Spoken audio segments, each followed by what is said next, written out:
কচুরমুখী, ঘাটি কচু যে নামে চিনে থাকি না কেন, আজকে আমি এই কচুরমুখী দিয়ে ভিন্ন স্বাদের মজার একটি রেসিপি শেয়ার করছি। রেসিপিটা তৈরি করে যদি আপনি কাউকে খেতে দেন তাহলে বুঝতেই পারবেন না এটা কচুরমুখী খাচ্ছে না আলু ভাজা খাচ্ছে। ভিন্ন স্বাদের কচুরমুখী দিয়ে রেসিপিটি তৈরি করার জন্য এখানে আমি আধা কেজি কচুরমুখী ছিলে ভালো করে ধুয়ে তারপর এরকম পাতলা করে কেটে নিয়েছি।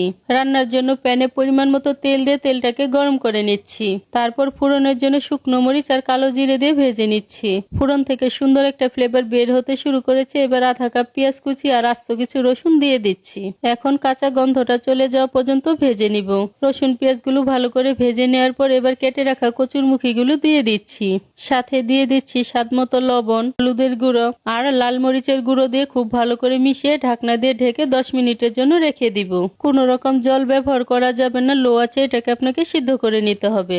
10 মিনিট রেখে দেওয়ার পর কচুরমুখীগুলো নরম হয়ে গিয়েছে। এখন ভালো করে আবারও মিশিয়ে নিচ্ছি। কচুরমুখীগুলো সিদ্ধ হয়ে যাওয়ার পর এবার আগে থেকে বেটে রাখা 1 টেবিল চামচ সরিষা আর পোস্ত দিয়ে দিচ্ছি। তারপর আবারও খুব ভালো করে মিশিয়ে নিচ্ছি।